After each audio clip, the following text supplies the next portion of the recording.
ഇതൊരു അഭിമാനകരമായ ചടങ്ങാണ്. എനിക്ക് ആർ.വി. തോമസ് സാറിന്റെ പേരിലുള്ള പുരസ്കാരം ഞാനൊരു എൻ്റെ മൂത്ത ജ്യേഷ്ഠ സഹോദരനെ പോലെ കാണുന്ന ശ്രീ തിരുവഞ്ചൂർ രാധാകൃഷ്ണന് സമ്മാനിച്ചപ്പോൾ എനിക്ക് തോന്നിയത് ഞാൻ കൂടി ആദരിക്കപ്പെട്ടു എന്ന്. അങ്ങനെ ഒരു അവസരം എനിക്ക് നൽകിയത് ഒരു സ്വാതന്ത്ര്യ സമര സേനാനിയുടെ നാമധേയത്തിലുള്ള ഒരു പുരസ്കാരമാണ്. എല്ലാ രംഗത്തിലും നിറഞ്ഞു നിന്ന ഇവിടെ ബഹുമാനപ്പെട്ട ശ്രീ സണ്ണി ജോസഫ് വിശദമായി സംസാരിച്ചതുപോലെ നിറഞ്ഞു നിന്ന ഒരു രാഷ്ട്രീയ വ്യക്തിത്വം. ഉടുത്തിരിക്കുന്ന കതർ വസ്ത്രത്തിൽ ഒരു തുള്ളി കറുത്ത പാട് പോലും വീഴ്ത്താതെ അഭിമാനകരമായ രാഷ്ട്രീയ ജീവിതം പൂർത്തിയാക്കിയ, തന്റെ കർമ്മങ്ങൾ ഗംഭീരമായി നിർവഹിച്ച ഒരു രാഷ്ട്രീയ നേതാവ്, ഉജ്ജ്വലനായ ഒരു പാർലമെന്റേറിയൻ, നിയമസഭാ സ്പീക്കർ. അതിനേക്കാൾ വലുതാണ് സ്വാതന്ത്ര്യ സമര സേനാനി. സ്വാതന്ത്ര്യം കിട്ടുമ്പോൾ ജയിലിലാണ്. ആർ.വി. തോമസ് സാറും കെ.എം. ജാനി സാറും ശ്രീ മാണി സി കാപ്പന്റെ പിതാവ് ചെറിയാൻ സി കാപ്പൻ സാറും എല്ലാം ജയിലിലാണ്. അവരെല്ലാം അന്ന് പോരാളികളാണ്. അന്ന് ഒരുപാട് പേർ ഭരണകൂടവുമായി എല്ലാം സന്ധി ചെയ്ത് പുറത്തു നിൽക്കുന്ന കാലത്താണ് ഒരു പഞ്ചായത്ത് മെമ്പർ പോലും ആകാൻ ആവില്ല എന്ന് അറിഞ്ഞുകൊണ്ട്, ആകാനുള്ള സാധ്യത പോലും ഇല്ലാതെ രാജ്യത്തിന്റെ സ്വാതന്ത്ര്യത്തിന് വേണ്ടി, പെറ്റമ്മയുടെ സ്വാതന്ത്ര്യത്തിന് വേണ്ടി അവരെല്ലാം ആ പോരാട്ടം നയിച്ച് ജയിലിലേക്ക് പോയത്. ഒന്നും പ്രതീക്ഷിച്ചിട്ടല്ല. രാജ്യത്തിന് വേണ്ടി സ്വന്തം ജീവിതം, ദേശീയ പ്രസ്ഥാനത്തിന് വേണ്ടി സ്വന്തം ജീവിതം സമർപ്പിച്ച ആളുകൾ, ദേശീയ പ്രസ്ഥാനത്തിന്റെ സമുന്നതരായ നായകരായ മഹാത്മാഗാന്ധിയെയും പണ്ഡിറ്റ് ജവഹർലാൽ നെഹ്റുവിനെയും ഹൃദയത്തിൽ സൂക്ഷിച്ച ആളുകൾ, അവർ പറഞ്ഞ വഴികളിലൂടെ സഞ്ചരിച്ചവർ, ഈ രാജ്യത്തെ വൈദേശിക ആധിപത്യത്തിൽ നിന്ന് മോചിപ്പിച്ച് ഈ രാജ്യത്തിനെ ലോകത്തിലെ ഏറ്റവും ഉന്നതമായ തലങ്ങളിലേക്ക് എത്തിക്കണമെന്ന് ആഗ്രഹിച്ചവർ, രാജ്യത്തെ സ്നേഹിച്ചവർ അവരായിരുന്നു. അവരുടെ തലമുറയായിരുന്നു. ആ തലമുറയിൽപ്പെട്ടയാളായിരുന്നു ആർ.വി. തോമസ്. അതിനേക്കാൾ നിയമസഭാ സ്പീക്കറാകുന്നതിനേക്കാൾ, മുനിസിപ്പൽ ചെയർമാൻ ആകുന്നതിനേക്കാൾ വലിയ അംഗീകാരമാണ് കോൺസ്റ്റിറ്റ്യുവന്റ് അസംബ്ലിയിലെ അംഗമാകുക എന്ന് പറഞ്ഞാൽ. നമ്മളെപ്പോഴും അഭിമാനത്തോടെ പറയുന്ന കാര്യം സമാനതകളില്ലാത്ത ഇന്ത്യയുടെ ഭരണഘടന. എന്നോട് ഒരു ഇന്റർവ്യൂവിൽ ചോദിച്ചു, ഏറ്റവും ഇഷ്ടപ്പെട്ട ഗ്രന്ഥം ഏതാണ് ഇതുവരെ വായിച്ചിട്ടുള്ളത്? ഞാൻ പറഞ്ഞു, ഇതുവരെ വായിച്ചിട്ടുള്ളതിൽ ഏറ്റവും വലിയ ഗ്രന്ഥം ഇന്ത്യയുടെ ഭരണഘടന. അതിനേക്കാൾ വലിയൊരു ഗ്രന്ഥം വായിച്ചിട്ടില്ല. അത്രയും മനോഹരമായി തയ്യാറാക്കിയ ലിഖിതമായ ഒരു ഭരണഘടന. ഓരോ പ്രൊവിൻസുകളിൽ നിന്നും തെരഞ്ഞെടുക്കപ്പെട്ട പണ്ഡിത ശ്രേഷ്ഠരായ ആളുകൾ, നിയമപണ്ഡിതരായ ആളുകൾ ആവേശകരമായ കോണ്ടന്റുള്ള ചർച്ചകൾ നടത്തി, ഡിബേറ്റ് നടത്തി തയ്യാറാക്കിയ അതിമനോഹരമായ ഒരു ഭരണഘടന. വൈവിധ്യമാർന്ന ചോദ്യങ്ങൾക്ക് മനോഹരമായ മറുപടികൾ നൽകിക്കൊണ്ട് പണ്ഡിറ്റ് നെഹ്റുവും രാജേന്ദ്ര പ്രസാദും ഡോക്ടർ അംബേദ്കറും എല്ലാം സംസാരിച്ച മറുപടികൾ. ഏത് കാര്യത്തിലും സംശയമുണ്ടെങ്കിൽ കോൺസ്റ്റിറ്റ്യുവന്റ് അസംബ്ലി പ്രൊസീഡിംഗ്സിലേക്ക് പോയാൽ മതി. അവിടെ എല്ലാത്തിനുമുള്ള മറുപടിയുണ്ട്. The idea of India, India എന്നുള്ള അതിമനോഹരമായ ആശയത്തിന്റെ പ്രോഡക്റ്റാണത്. 5000 വർഷക്കാലത്തോളം രാജ്യത്തിനൊരു മഹിതമായൊരു പാരമ്പര്യമുണ്ട്, ഒരു വലിയ ലെഗസി ഉണ്ട് രാജ്യത്തിന്.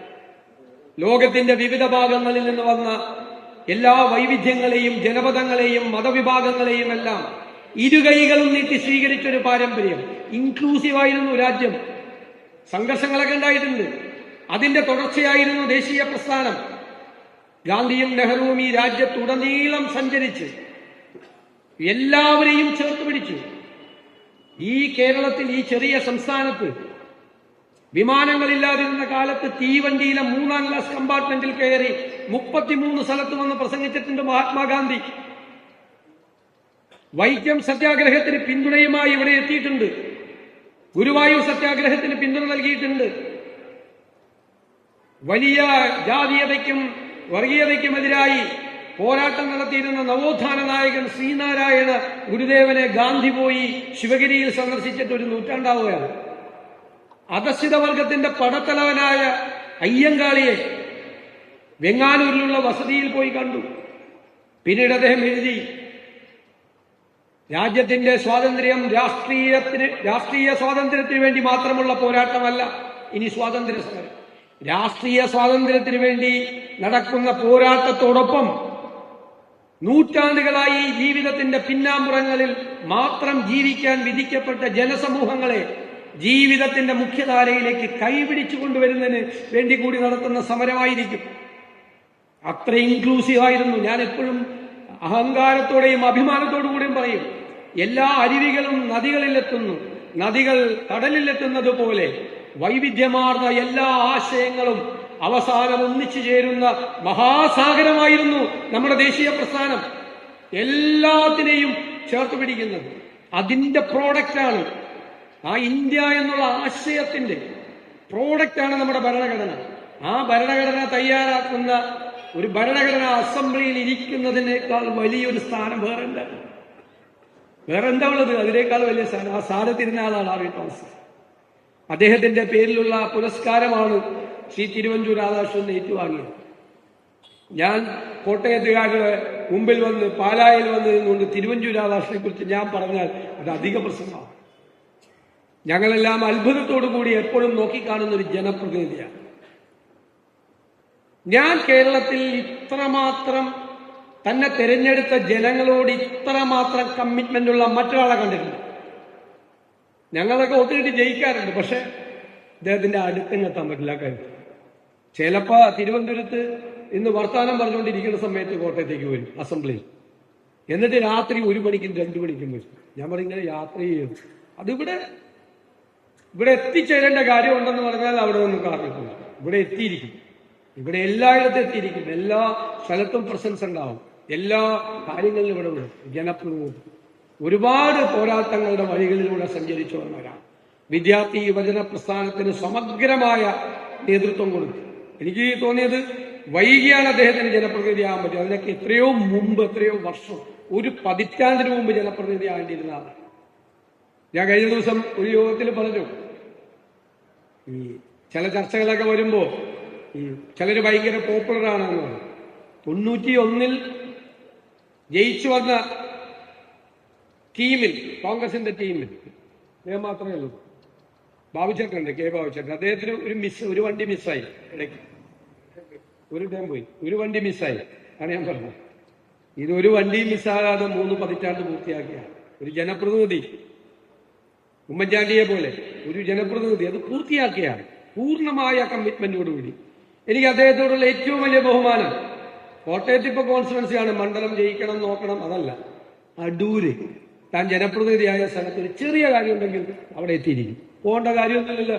അടൂരിപ്പോ SC കോൺസ്റ്റിറ്റ്യുവൻസിയാണ്, SC റിസർവേഷനാണ്. അവിടെ അദ്ദേഹം മത്സരിക്കാനൊന്നും പോകുന്നില്ല. പോകണ്ടല്ലോ ഒരു കാര്യത്തിനാ, ഹലോ ബൈ കഴിഞ്ഞ നമ്മുടെ കാര്യം കഴിഞ്ഞ് നമ്മൾ ഇനി ഇവിടെ നോക്കിയല്ല. ഇപ്പോഴും അടൂരിലെ ഒരു ചെറിയ കാര്യത്തിന് വരെ ഇപ്പോഴും പോവും. ഞാൻ അത്ഭുതത്തോട് ഇപ്പോഴും പോവും.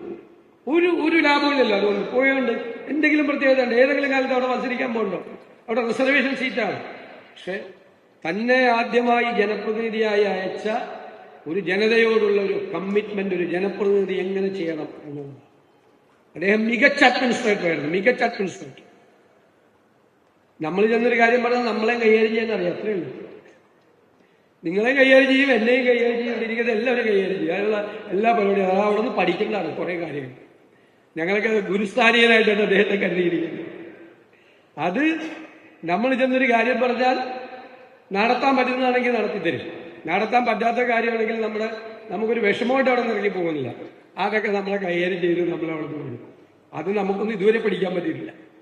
നമ്മളൊക്കെ തുറന്നു പറയാതെ നടക്കാൻ പറ്റുമോ ഇല്ല എന്നുള്ളത്. അതൊക്കെ നമ്മളെ ആളുകളെ ചേർത്ത് പിടിക്കുന്നതിലും കൈകാര്യം ചെയ്യുന്നതിലും എല്ലാം കേരളത്തിലെ കോൺഗ്രസിന്റെ അഭിമാനമാണ് ശ്രീ തിരുവഞ്ചൂർ രാധാകൃഷ്ണൻ എന്ന് ഞാൻ പറയാൻ ആഗ്രഹിക്കുന്നു. നമ്മുടെ പ്രസ്ഥാനത്തിൽ അഭിമാനമാണ്. ജനങ്ങൾക്ക്, ജനപ്രതിനിധികൾക്ക് ഒരു മാതൃകയാണ്. എങ്ങനെയാകണം ഒരു ജനപ്രതിനിധി എന്നതിന്റെ ഏറ്റവും വലിയ ഉദാഹരണമാണ്.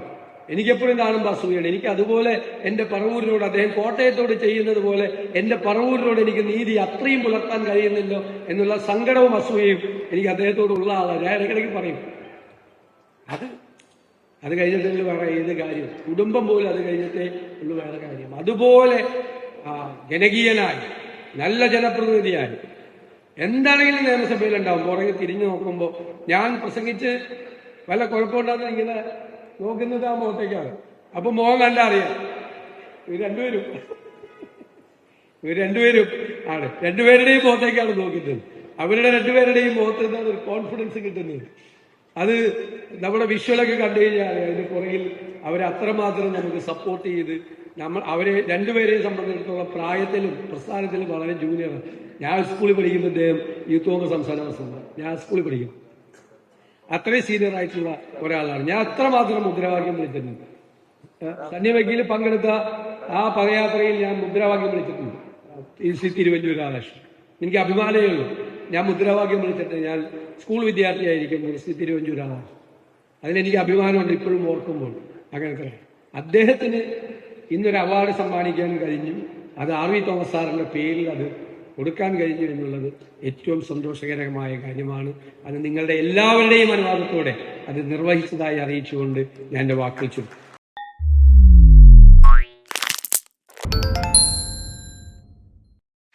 ലോകത്തെവിടെയായാലും ഏത് സമയത്തും 24 വാർത്തകളും ഓഗ്മെന്റഡ് റിയാലിറ്റി പാക്കേജുകളും എക്സ്പ്ലെയിനറുകളും വിശദമായി കാണാൻ ഞങ്ങളുടെ യൂട്യൂബ് ചാനൽ നിങ്ങൾക്ക് സബ്സ്ക്രൈബ് ചെയ്യാം.